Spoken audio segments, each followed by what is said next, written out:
Hi guys, welcome to today's video. In today's video, I'm going to show you how to create an infinite horizontal scrolling animation in Figma. You can use this for your social proof section or when you just want to show a list of clients' logo. So if this is something you're looking to learn, please stick around to the end of the video. Do not forget to like, subscribe, and turn on the notification bell if you find any of my videos helpful. And without further ado, let's get right into the video. So guys, to start creating our horizontal scroll on this section, the first thing you need to have, of course, is the layout. You have all your logos laid out on a straight line like this and in a frame or in a group. So I'm just going to create a duplicate of this and just move it above here. And the first thing I'm going to do is to ungroup this by hitting Command-Shift-G, just so that we see all the logos we are using individually. So once you have all your logo all spread out like this, we can go back to add our frame by hitting Shift A to create an auto layout frame. You can use a regular frame, but the reason why I'm using an auto layout frame is so that we can easily have an even spacing between these logos. So if we want the spacing to be 20 pixels, you can see how compressed and it is evenly distributed between the logos. And if you want to make it 96, we can actually make it this. So this is why we are using an auto layout frame. Now, once you have this, the next thing you want to do is to open up this auto layout frame and select all of these logo items that is inside the auto layout frame. So you want to select not the frame, but all of the items by selecting the first one, coming to the last one, holding down Shift and clicking. You're going to notice it's going to select all the items. So as soon as you select all the items, you want to hit Command C or Control C and Command V or Control V. This just creates another duplicate. Basically, you just copied this and then you pasted it again. So it creates a duplicate of this auto layout frame. So it's like you have two versions of this logo, one on the left and one on the right. Now that we've achieved this, you want to right click, then frame selection.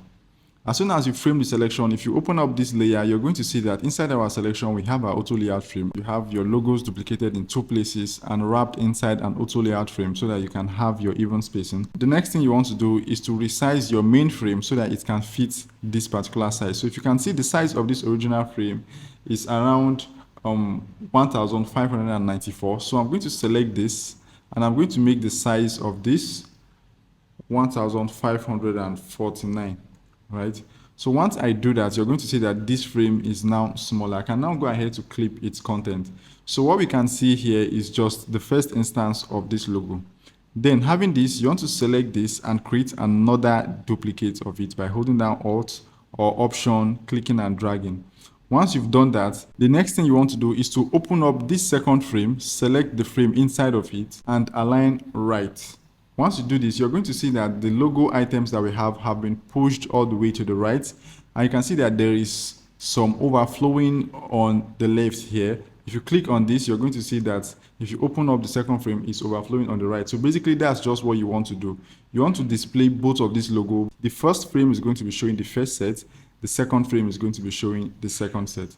Now, once you have this, you want to select both of this. And then you want to create a component set. Once you create a component set, we can go ahead and start adding our interactions. So I'm going to select this first one here, and I'm going to switch to prototype, create an interaction. And for this interaction, it's going to be an after delay. And for the after delay, I'm going to say 1 millisecond. And then I'm going to create an action. This action is going to be changed to, and of course, we are changing to the next frame. It's going to be a smart animate, and I'm going to make it a smart animate of 9,000 milliseconds so that it just gradually scrolls to the next frame. Now we want to revert back to the first frame as soon as we get to the end of this. And for that, I'm going to click on the second variant here, add an interaction. The trigger is also going to be an after delay. And for this after delay, I'm going to leave it at 1 millisecond as usual. And for the action, I'm going to say change to, and it's going to change to the first frame. I'm going to leave it at instant because we want to just instantly switch back. I'm going to close this up, copy this first variant, and then come here and paste to replace.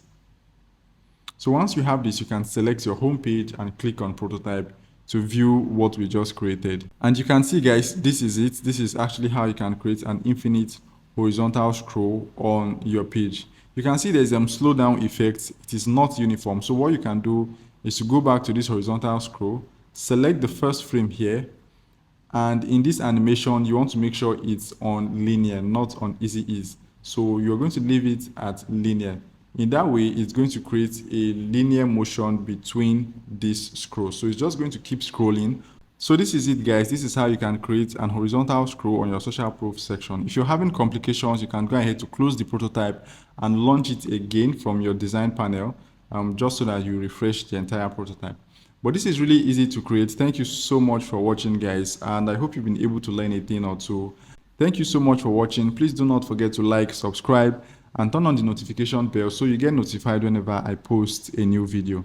Bye for now, and I'm going to see you guys in my next video.